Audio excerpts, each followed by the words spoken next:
범사의 우리 주 예수 그리스도의 이름으로 항상 아버지 하나님께 감사하며 그리스도를 경외하고 피차 복종하라. 아멘.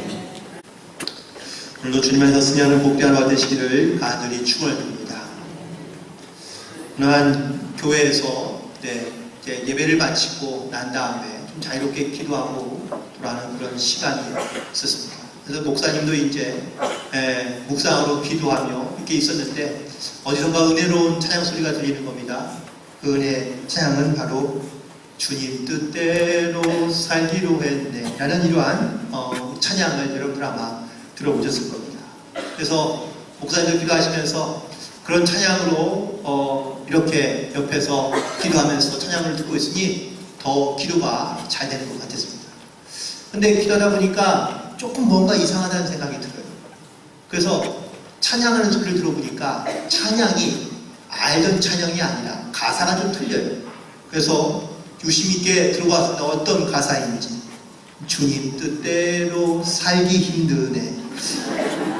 이게 찬양이요, 뜻대로 살기로 했는 것이 아니라 뜻대로 살기가 너무 힘들다는 겁니다. 그리고 뒷면에 있는 가사, 뒤돌아서고 싶다네. 하나님의 뜻인 줄 알면서도 사실은 우리가 뒤를 돌아보거나 아니면 뒤돌아서서 나갈 때가 싶을 때가 사실은 많이 있죠. 현대인들은요, 대부분 다 요즘 말하는 사람들은 다 종교를 갖고 있기도 하지만 종교를 갖고 있지 않는 사람도 있습니다. 그런데 요즘 많은 현대인들은 이 이단에, 새로운 이단에 빠져 있다는 그런 주장이 나와서 주목을 끌고 있는데, 이단을 꼭 선택해서 이단이 아니라 거절하지 않기 때문에 그래서 자연스럽게 이 종교에 빠질 수밖에 없다라고 이렇게 말하고 있는데, 이 종교는 바로 지름교입니다. 혹시 지름신이라고 들어보셨습니까? 네, 소비지향주의를 말하고 있는 종교적인 버전이 바로 이 지름교 혹은 지름신이라고 하는데, 지름이 붙이냐면 무언가 자기가 사고 싶은 거 있을 때에 확 질러버리는 것을 지름이라고 얘기하고요. 요즘엔 이 지름교에 빠진 사람들이 많다는 겁니다. 이 지름교에서 사용하고 있는 아주 핵심적인 단어들이 많이 있는데, 더 많이, 더 빨리, 더 새로운 것, 더 깨끗한 것, 더 아름다워 보이는 것을 많이 찾고 있고, 또한 여기에 심취해서 살아가고 있는 사람들이 매우 많다는 겁니다. 그러면서 자기의 가계의 규모는 별로 생각하지 않고요, 카드, 대출, 무이자 이런 걸로 자기가 원하는 것을 구매하거나 혹은 또 구입하고 있는 그러한 사람들을 의미하는데, 나이와 성별이 별로 없고요. 그리고 심지어 다른 종교를 갖고 있어도 아무런 상관이 되지 않는다고 합니다. 이 사람들의 특징은요, 지르는 재능으로 사는 거죠. 그래서 신상이 나오면 언젠가 꼭 저것을 내 것으로 만들고 말이라는 이러한 아주 강한 신념을 가지고 살아가고 있다는 건데, 대부분 다 이렇게 소비 위주의 생활을 하다 보니 사실은 저축은 매우 힘들고요. 인생의 척도를 자기가 가진 것, 그 소유의 풍성함으로 여기며 살아가는 사람들이 많다고 합니다. 그래서 대부분 다 이런 유일한 관심사가 무엇을 살까, 혹은 내가 다음에는 무엇을 내가 가질 수 있을까라는 것에 대한 그러한 생각들을 가지고 살아가는 경우들이 많다고 합니다. 그런데 왜 현대인의 많은 사람들이 이러한 소비 주도적인 혹은 또 지향적인 그런 충동 구매를 가지고 많은 사람들이 살아갈까라는 것을 연구해 보았는데요, 그 근거를 이렇게 얘기하고 있습니다. TV나 혹은 또 컴퓨터가 없던 그런 어린 시절을 보낸 분들은 대부분 다 뭘 읽죠? 주로 책이나 아니면은 다른 어떠한 이런 글들을 많이 보면서 자랐는데, 요즘의 젊은 사람들은요, 책이나 혹은 또 어떠한 그러한 좋은 글보다는 TV를 먼저 보거나 아니면은 컴퓨터를 먼저 대하게 되면서 거기서 나오는 수많은 광고들을 많이 보게 되거나, 아니면 거기에서 나타나는 그런 어떤 수많은 어떠한 정보들을 접하게 되면서 쉽게 얻고 쉽게 구할 수 있는 그러한 시대를 살아가다 보니, 그러니 인내하거나 혹은 또 기다리거나 혹은 또 주저하는 것에 대해서 별로 그렇게 어려워하거나 혹은 힘들어하지 않는다는 것이고요. 특별히 요즘은 핸드폰을 갖고 있는 이 핸드폰은요, 모든 것이 다 되지 않습니까?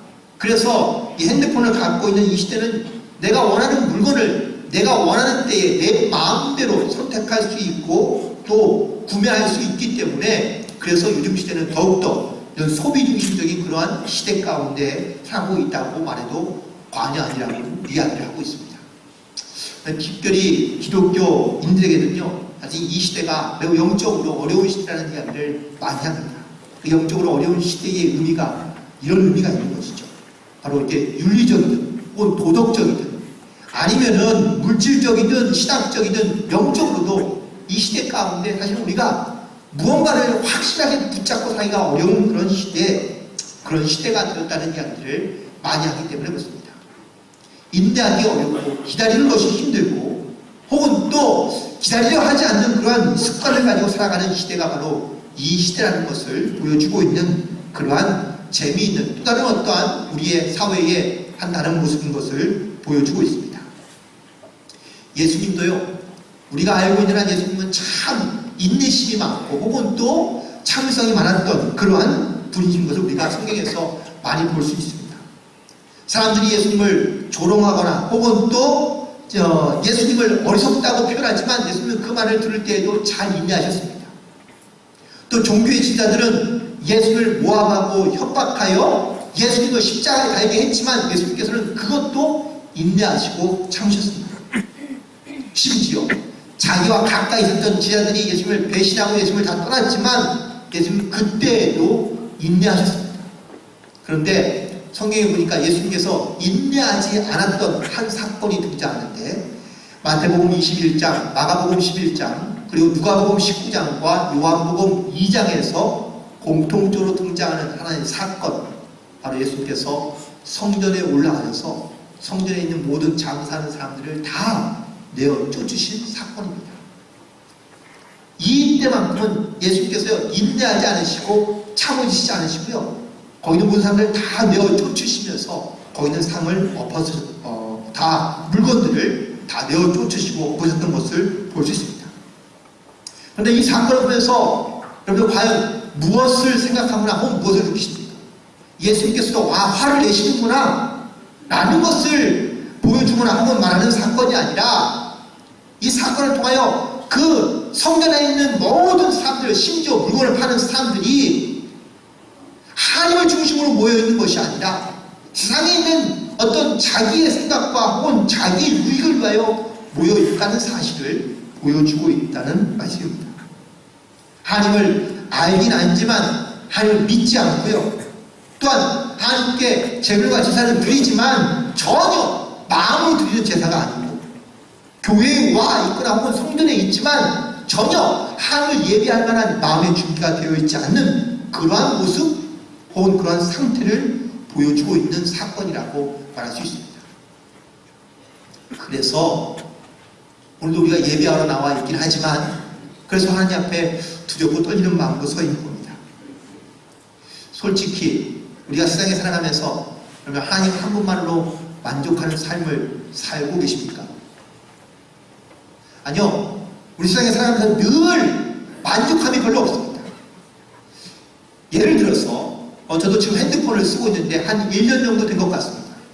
그런데 1년 정도 지나니까요, 벌써 새로운 물건들이 막 나오기 시작하고, 그리고 뭔가 좀 잘 안 되는 것 같고 마음에 들지 않는 것 같습니다. 처음에 1년 전에 살 때는 그렇게 새 거였고 최상이었는데, 최신이었는데, 근데 1년이라는 세월이 지나고 나니까 뭔가 부족한 것 같고요, 별로 만족함이 없습니다.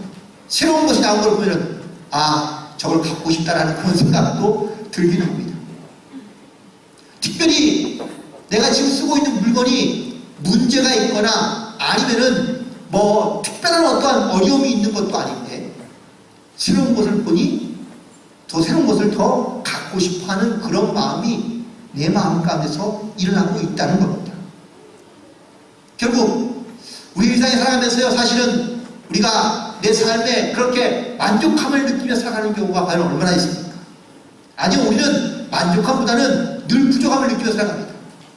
나에게 이것이 부족한데, 나에게 이것이 늘 없는데, 적어도 내가 가졌으면 좋겠는데, 라는 이러한 부족함을 많이 느끼며 살아가고 있는 것이 사실은 우리의 모습이기도 하고, 혹은 또 우리의 삶이기도 합니다. 그래서 이런 복잡하거나 혹은 또 부족한 삶을 피해서 단순한 삶을 살고자 하는 많은 사람들이 자연적으로 혹은 또 단순한 삶에 귀하고 있는 것을 볼 수도 있습니다. 11월의 두 번째 주일, 물론 추수감사 주일은 지나갔지만, 하지만 여전히 우리는 하나님의 은혜 가운데 살고 있으며 은혜에 감사하는 삶을 살아가야 될 줄로 믿습니다. 그런데 바로 우리가 이 감사하는 이 믿음의 고백 가운데 오늘 특별히 말씀의 제목인 이처럼 하나님 한 분만으로 나는 감사하며 만족하며 충분한 삶을 살고 있는가? 라는 이런 영적인 질문을 함께 던져보고요. 그리고 이 질문에 나는 과연 어떻게 대답하며 고백하고 있는지를 다시 한번 돌아보고 단순하게 결단할 수 있는 은혜의 시간이 되기를 간절히 소망합니다. 하나님 한 분만으로 만족한다는 이 믿음의 고백은 바로 나는 하나님의 말씀을 잘 듣겠습니다 라는 그런 믿음의 고백이기도 합니다. 로마서 10장 17절에 그러므로 믿음은 들음에서 나며 들음은 그리스도의 말씀으로 말미암는다고 말씀해 주고 있습니다. 잘 들어야 잘 이해가 되고요. 잘 이해가 돼야 잘 따라갈 수 있습니다. 믿음은 들으면서 난다고 말씀해 주십니다. 우리는 하나님의 말씀을 많이 듣기도 하고 혹은 또 잘 듣기도 합니다. 그런데 우리는 이 말씀이 듣긴 하지만 무슨 뜻인지 알지 못하며 살아가는 경우가 많습니다. 어떤 뜻인지 알지 못하니 이해가 없으니 내가 삶으로 순종하며 살아가는 것이 그래서 어렵고 힘들다는 이야기들을 많이 합니다. 때로는 우리가 다른 사람도 이런저런 이야기를 듣지만 그것이 무슨 뜻인지 이해가 안 되는 경우가 종종 있습니다. 여성교회와 함께 전에 선교여행을 했는데요. 어느 선교지를 갔더니 밤에 있는 야경에 있는 쇼를 보여준다고 하면서 식물원을 데려가더라고요. 그래서 식물원에서 쇼를 볼 텐데 갑자기 땅바닥에 누라는 겁니다. 그래서 아니 땅바닥에 누워서 보는 쇼가 어딨냐고 그랬더니 이 쇼는 그렇게 보라는 거예요. 그 땅바닥에 누웠습니다. 그러니까 근데 마침 그날 많이 걷기도 하고 피곤해서 그런지 이게 서 있다가 앉으니까 다시 또 눕고 싶고요. 누우니까 잠만 오더라고요. 그래서 잠을 좀 잤습니다. 그런데 그 쇼는 어떤 쇼냐면은 큰 나무에서 이렇게 불빛이 나오는 그런 것을 보는 쇼였어요. 그런데 저는 그것을 보면서 아름다운 불빛을 물론 보기도 했지만 사실은 저는 그 뒤에 있는 아주 커다란 배경이 되는 물론 까맣지만 그 까만 하늘을 저는 더 많이 집중해서 보게 되었습니다. 불빛들 사이에서 과연 내가 하나님께서 역사하시는 그 하나님의 일하심과 또는 하나님의 그 아름다운 그런 자연과 모습들을 과연 나는 보고 있는 것인지. 우리는 대부분 다 여행을 하거나 혹은 또 여러분들 그 관광을 떠나면은요 대부분 다 정신없이 우리는 관광지를 보거나 혹은 또 그 관광에서 회사에서 보여주는 많은 것들을 보며 지나갑니다. 보기도 하고 듣기도 하지만 정작 중요한 것은 우리는 너무 잃어버리며 여유 없이 지나치는 경우가 많지 않습니까? 여행하는 목적은 과연 무엇입니까? 삶의 여유와 평안을 얻기 위해서 사실은 우리 여행을 떠나는데 여행 가서도 여전히 우리는 정신이 없고 혹은 또 바쁘게 지나가면서 지나는 경우가 많습니다. 우리가 하나님의 말씀을 듣긴 하지만 우리는 그 말씀을 그냥 있는 그대로만 듣는 것이 아니라 그 속에 담겨져 있는 하나님의 뜻을 알고 깨달아야 되는데 우리는 그냥 듣는 것으로 그치고 만다는 겁니다. 하나님의 말씀, 여러분들 듣는 것으로만 끝나는 것이 아니라 하나님의 말씀이 여러분의 마음 가운데 또 역사하시고 또한 그 말씀이 여러분의 삶 안에 나타나게 된다면 하나님이 여러분 안에 충만하시고 함께 하시는 이 믿음의 고백으로 말미암아 늘 내가 이 하나님 함께 하신다는 그런 충만한 영적인 고백을 가지고 살아가게 될 줄로 믿습니다. 또한 동시에 하나님 한 분만으로 충만하다는 이 믿음의 고백은 내가 하나님을 많이 안다는 그런 믿음의 고백이기도 합니다. 잠언 3장 6절에 있는 말씀 가운데 너는 범사의 그를 인정하라 그리하면 내 길을 지도하시라고 말씀해 주십니다. 하나님을 안다는 것은 그냥 어떠한 알고 지내는 관계만을 의미하는 것이 아니라 내가 전적으로 의지하며 따라가고 있는 그러한 영적인 존재임을 고백하는 것이죠. 하나님을 안다는 것은 예배한다는 것을 의미합니다. 그래서 요한복음 4장 23절에도 하나님께서는요, 신령과 진정으로 예배하는 자를 찾으신다고 말씀해 주고 계시는데, 과연 우리가 신령과 진정으로 예배한다는 것은 과연 무엇일까요? 어떻게 예배하면 하나님께 정말 신령과 진정으로 예배하는 것일까요? 선교지를 방문할 때마다 늘 그 선교지에 있는 교회를 방문하고 예배를 드리게 됩니다. 이번에도 역시 저희들이 한 교회를 방문하게 되었는데요. 거기 갔더니 아이들이 많이 있더라고요. 그런데 사실은 뭐 예배 드릴 수 있는 무슨 형식이 있는 게 아닙니다. 단 같은 찬양을 부르면서 다른 물론 언어로 부릅니다. 저희들은 한국말로 부르고 그 아이들은 자기의 언어로 노래를 부르는데 한 찬양을 부르면서 가슴이 뜨거워지고, 그리고 어떤 뭐 예배 형식은 없었지만 그 아이들과 함께 손을 붙잡고 함께 기도할 때에 가슴이 뜨거워지는, 가슴이 뭉클해지는 그러한 은혜들을 함께 경험하게 되었습니다. 그리고 예배가 끝나고 난 다음에 저희도 그랬지만 그 아이들도 거길 잘 떠나지 않고 함께 그 자리에서 남아서 있었던 그러한 모습들을 볼 수 있었습니다. 예배는요, 장소가 문제가 되지 않더라고요. 언어도 별로 문제가 되지 않더라고요. 심지어 무슨 예배에 어떤 형식이 있느냐 없느냐라는 것도 그렇게 별로 중요하지 않았습니다. 그 하나님을 사모하거나 혹은 또 주님을 찬양하고자 하는 그런 마음들이 얼굴도 다르고 말도 다르고 혹은 또 문화도 다르지만 그 주님을 예배하고자 하는 그런 마음들이 함께 모여있으니 그것이 정말 은혜로운 그러한 예배의 처소가 되는 것을 느낄 수 있었습니다.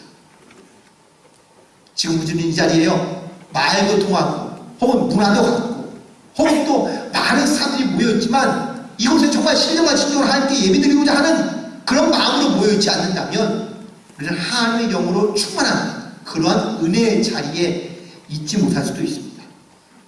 오늘 이 자리 어떠한 상황과 혹은 또 어떠한 모습으로 나왔는지는 알 수 없지만 정말 신령과 진정으로 주님을 사모하는 마음을 가지고 온전히 주님을 예배하며 주님을 만나고 주님을 알아갈 수 있는 그런 은혜의 처소가 되기를 주님의 이름으로 간절히 축원드립니다. 그리고 우리가 주님의 한 말로 만족하다는 이 믿음의 고백은요, 바로 나는 충만합니다, 충분합니다, 혹은 만족합니다 라는 이런 믿음의 고백으로 살아가는 것을 의미합니다. 고린도후서 3장 5절에 있는 말씀입니다. 우리가 무슨 일이든지 우리에게서 난 것 같이 스스로 만족할 것이 아니니 우리의 만족은 오직 하나님으로부터 나느니라 라고 고백하고 있습니다. 만족한다는 이 고백에는요, 두 가지의 크게 반응이 있죠. 첫 번째는 만족하니까 감사한다는 거고요. 두 번째 반응은 내가 만족하니까 충분하다, 넉넉하다 라는 그러한 믿음의 고백입니다.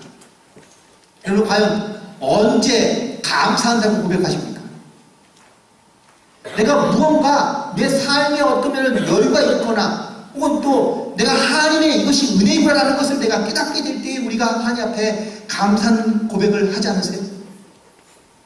그렇다면 하나님의 역사와 하나님의 은혜를 내가 깨닫지 못하거나 알지 못할 때에는 그러면 어떻게 하십니까? 그때도 감사가 절로 나오세요? 아니요, 별로 그렇지 않으죠. 내가 감사하다고 고백하거나 말할 수 있을 때는요, 이것이 하나님의 은혜이구나, 내가 하나님의 역사를 내가 체험했구나 하는 것을 느낄 때에 우리가 하나님 앞에 감사할 수 있는 경우가 대부분입니다. 그런데 오늘 본문에서도 이렇게 얘기합니다. 범사에 우리 주 예수 그리스도의 이름으로 항상 아버지 하나님께 감사합니다. 데살로니가전서 5장 18절에도 범사에 감사하라, 이것이 그리스도 예수 안에서 너희를 향한 하나님의 뜻이라고 말씀해 주고 있습니다. 결국 모든 일에 감사할 수 있는 것을 내가 느낄 수 있어야지만이 하나님 앞에 감사할 수 있다는 이야기입니다. 누가복음 7장에 이런 비유가 있습니다. 어떤 한 부자에게 빚진 사가 두 명이 있었는데 한 사람은 500데나리온이고 한 사람은 5만 데나리온입니다. 자, 이 두 사람이 똑같이 빚을 탕감을 받았는데 누가 더 감사하겠습니까? 라는 이 질문에 그럼 과연 어떤 사람이 더 많이 감사할까요? 많이 빚진 사람이 더 감사할 수밖에 없겠죠. 왜? 느끼는 게 다르니까. 우리는 죄인이라는 고백들을 많이 합니다. 어떤 일을 지었든 간에 우리가 예수님 앞에 섰으면요, 예수님 그 모든 죄를 용서해 주신다고 말씀해 주십니다. 탕감해 주십니다. 그런데 감사는 내가 느끼는 만큼 감사하는 겁니다. 아, 이것이 하나님의 은혜입니다. 이것이 하나님의 사랑이구나 라는 것을 느낄 때에 느끼는 만큼 우리가 하나님 앞에 감사할 수 있지 않겠습니까? 여러분 과연 얼마나 감사하고 계십니까? 여선교회 임기가 2년인데요. 제가 임기를 시작할 때 처음에 들어가서 선교지를 정해놓고 그리고 기도합니다. 그리고 돈을 잘 각자가 그 2년 동안 돈을 모아고 준비해서 선교여행을 떠나게 되는데 제가 가지 못한 그 여선교회가 한 팀이 있었습니다. 그때 우리가 이제 아프리카 그 케냐에 선교지를 가기로 결정을 하고 그리고 기도하며 준비했는데 딱 가려고 하는 그때에 아프리카에 에볼라가 퍼져가지고요. 가지 못한 그런 여선교회가 한 팀이 있었는데 그런데 하나님께서 허락하지 않으신 거죠. 그래서 결국은 우리 장로님과 저와 둘이서 케냐를 갔었는데 가서 보니까 하나님께서 왜 못 오게 하시는지 알겠더라고요. 왔다가는 정말 너무 고생만 하고 갈 것 같아서 하나님께서 아마 허락하지 않을 것 같다는 그러한 깨달음을 주셨습니다. 근데 거기에서 이제 갔던 일인데 하나 부족을 방문했는데 그 부족에서 이제 예배를 드리고 예배의 처소가 어떠냐면요 나뭇가지들 모아놔서 이게 소똥을 발라가지고 이렇게 만들어 놓은 곳이 예배 처소예요. 근데 거기서 예배를 드리고 난 다음에 그 부족의 그 족장 집에 초대를 받아서 식사를 하러 가셨습니다. 저는 기억하시죠? 식사를 갔는데 갔더니 거기에 이제 식사를 잘 대접한다고 대접해 주는데 뭘 주느냐? 옥수수 죽을 주는 거예요. 그런데 아주 걸쭉하게 만들어서 그 옥수수 죽을 저에게 주었습니다. 처음에는 뭐 그냥 이렇게 감사하다고 인사하고 먹긴 했죠. 다 먹었습니다. 꼭 다 먹어야 된다고 해서 다 먹었습니다. 먹고 난 다음에 이제 나오는데 선교사님 말씀해 주시죠. 목사님, 오늘 나온 이 죽은 정말로 좀 의미가 있는 겁니다. 왜요? 그랬더니 그 저희가 먹은 그 한 컵의 죽이요 걸쭉하게 만들었는데 그게 하루나 혹은 이틀 식사양이라는 거예요. 보통은 한 끼, 뭐 두 끼 정도 먹는데 아침하고 저녁 먹는데 그런데 멀겋게 해서 식구들이 먹는다는 거예요. 그래서 그 말을 들으면서 내가 얼마나 감사한 삶을 살고 있구나라는 것을 다시 한번 깨닫게 되고 또 감사하는 그런 마음을 가지고 내가 살아가야 된다는 것을 많이 느끼면서 돌아왔던 그런 시간들이 있었습니다. 내가 사실 하나님의 은혜를 받은 만큼 우리는 감사하는 삶을 살아갈 수밖에 없습니다. 여러분 과연 하루에 얼마나 감사한 그러한 믿음의 고백을 가지고 살고 계십니까? 또 어떤 권사님의 간증인데요. 아는 분 중에 아주 오랫동안 그런 그 지병과 혹은 병이 있어서 치료했지만 사실은 잘 치료가 되지 않았다고 합니다. 그러니까 막 삶이 망가질 대로 망가지고 엉망인 그러한 상태에서 사실은 뭐 신앙도 없고 믿음도 없으니 오죽 있겠습니까? 병은 깊어져서 이제 어쩔 수 없는 상태에서 결국은 마지막으로 교회라는 곳에 한번 오게 되는 거예요. 물론 주변 가까이 식구의 권위도 있게 해서 그래서 이제 오직 유일한 방법이 이 방법밖에 없으니 이제 이곳에 와서 이제 뭐 사실은 뭐 기도를 별로 하지 않고 교회로 오신 것 같아요. 그런데 신앙생활을 하기 시작하면서 순간순간마다 감사하라는 이러한 말을 듣고 그래서 감사하는 것을 고백하기 시작합니다. 그리고 지금 한 1년여가 되었는데 지금은요 거의 정상적인 생활이 회복되어서 잘 살고 있다는 그러한 간증을 들은 적이 있습니다. 감사를 그래서 얼마나 귀하고 소중한 것인지 내 삶을 어떻게 바꿔가고 있는지 아마 그분은 지금 그 삶, 이 감사가 얼마나 귀하고 소중한지를 깨닫는 그러한 신앙생활을 하고 있다고 고백하고 있습니다. 우리 안에 감사가 있다는 것은 내가 하나님으로 받은 은혜가 많다는 것을 증명하고 있는 믿음의 고백입니다. 따라서 우리가 지난 한 해 동안 또 하나님의 은혜 가운데 물러 살았지만 내 삶에 여전히 감사가 부족하다면 여러분 다시 한번 믿음을 가지고 감사함으로 말미암아 하나님의 은혜가 무엇인지를 늘 느끼면서 그 은혜에 감사하는 삶을 살아갈 수 있는 저와 여러분 되기를 간절히 축원합니다. 두 번째 다른 의미는 바로 만족함의 의미는 충분합니다 라는 그런 의미가 있습니다. 충분하다는 것은 넉넉하고 혹은 또 가득하게 채워져 있다 라는 것을 느끼는 것이죠. 그런데 여러분 과연 내가 살면서 이런 넉넉함과 충분함의 그런 감사의 고백을 가지고 여러분들 살아가시는 경우가 얼마나 되십니까? 늘 삶이 여러분들 충분하고 넉넉하세요? 아니면 늘 부족하고 늘 뭔가 허전한 거 없다고 여러분들 느끼면서 살고 계십니까? 요즘 많은 현대인들이 앞에서 말씀드린 것처럼 마치 뭔가 부족함을 느끼며 결핍증을 느끼며 살아가는 그러한 삶을 살아가는 사람들이 오히려 많다는 겁니다. 채워져도 만족함이 없는 경우가 많아요. 인디언의 어떤 한 우화 중에 이야기인데요. 어느 한 고승에게 제자가 있었습니다. 그 제자를 많이 가르쳐보니 이 제자가 이제 영적으로 많이 성숙하고 성장하게 된 거죠. 그래서 이제 스스로도 수련할 수 있겠다라는 생각이 들어서 이 고승은요 다른 곳으로 여행을 떠났습니다. 혼자 남게 된 이 제자는 스승이 있을 때는 잘 몰랐는데 그 흙집에 쥐들이 매우 많았거든요. 근데 그가 갖고 있던 유일한 그런 물건이라고는 자기는 허리띠인데 이 허리띠를 밤새도록 쥐들이 나와서 갉아먹는 거예요. 그러니까 이 쥐들을 좀 없애야 되겠다는 그런 생각이 들어서 그래서 결국은 고양이를 한 마리 샀습니다. 고양이 사고 나니까 이 쥐들이 다 없어진 거예요. 그래서 얼마나 좋았는지. 그런데 문제가 있습니다. 이 고양이를 버릴 수가 없잖아요. 먹을 게 문제인 거예요. 매일마다 우유를 대줘야 되는데 이 우유를 구하기가 너무 어려운 겁니다. 그래서 젖소를 샀습니다. 그래서 젖소를 키우고 고양이를 키우기 시작한 거죠. 왜? 고양이를 먹일 우유가 필요하니까. 근데 소를 키우다 보니까 또 뭐가 필요해요? 내 소먹이가 필요한 거죠. 또 움막도 필요한 겁니다.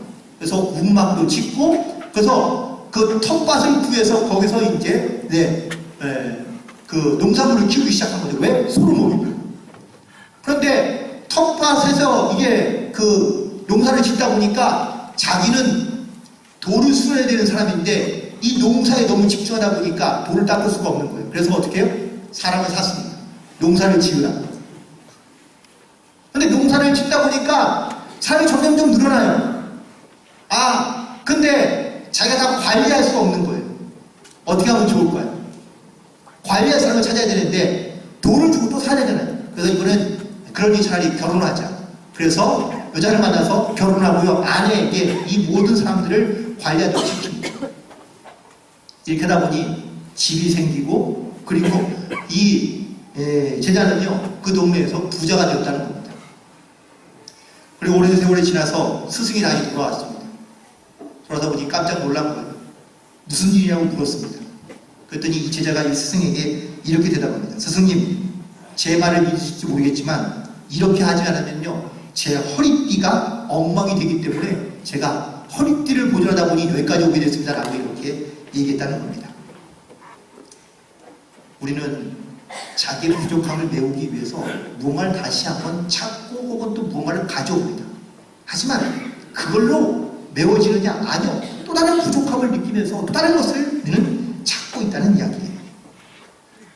성경에서 가장 부족함이 없이 살았던 사람들을 만약에 찾으라고 하면 아담과 하와가 가장 부족함이 없이 살았던 사람이라고 말할 수 있습니다.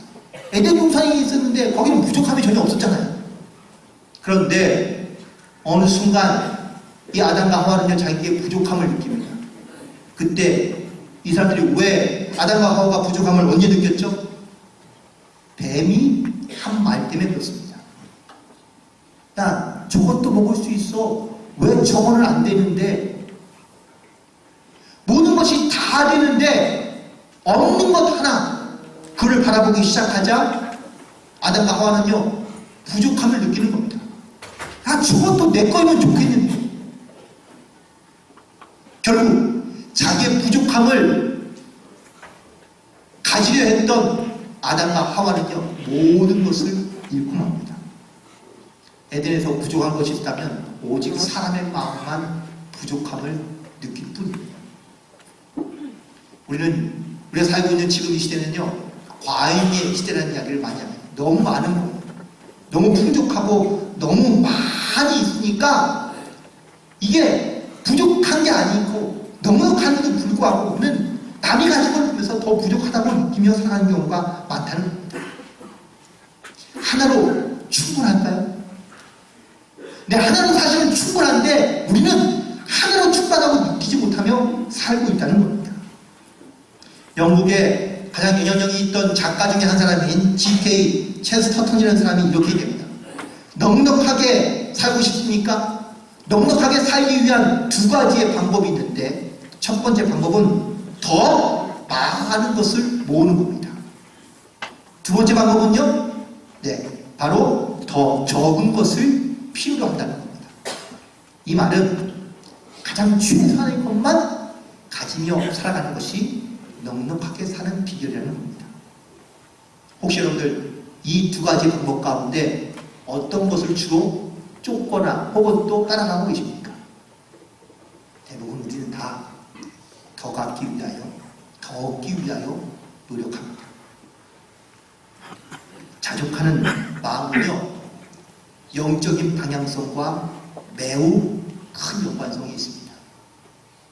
자족하는 마음이 없으면 늘 내게 없는 것을 쫓아서 따라갈 수밖에 없습니다. 하지만 하나님 한 번만으로 자족하는 마음이 있으면요, 우리의 영적인 방향성은 매우 분명하고 확고합니다. 나는 하나님 한 번만으로 만족할 수 있기 때문에 그렇습니다. 그것이 바로 신뢰이고 믿음이고 만족이고 감사입니다. 오늘도 우리는 하나님께서 우리에게 주신 수많은 하나님의 은혜들을 우리는 고백하며 살아갑니다. 감사하긴 합니다. 하지만 여전히 나는 부족하다고 느끼며 만족함이 없습니다.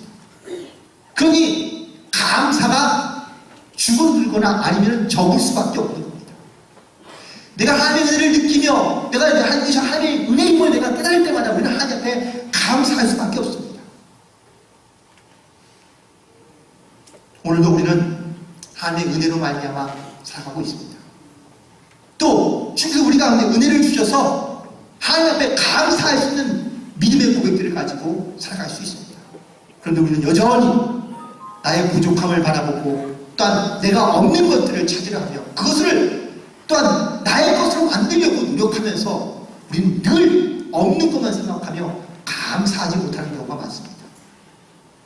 오늘 이 하나님 한 분만으로 항상 감사하며 만족하고 그리고 하나님을 경외하고 하나님 앞에 복종하는 삶을 살아감으로 말미암아 늘 주님과 동행하고 승리하는 삶을 살아갈 수 있는 그런 저와 여러분이 되기를 주님의 이름으로 간절히 축원드립니다.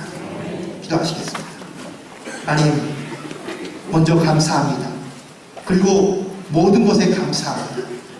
하나님 주신 것 주님의 은혜임을 믿음으로 발견케 하시니 하나님 우리는 감사할 수밖에 없습니다. 오늘 이 믿음의 고백으로 말미암아 삶으로 인도하여 주옵시고 한 주간도 이 은혜로 말미암아 기뻐하며 감사하는 삶이 되게 역사하여 주옵소서. 예수님의 이름으로 기도드리옵나이다. 아멘. 다 함께 일어나셔서 복음의 시간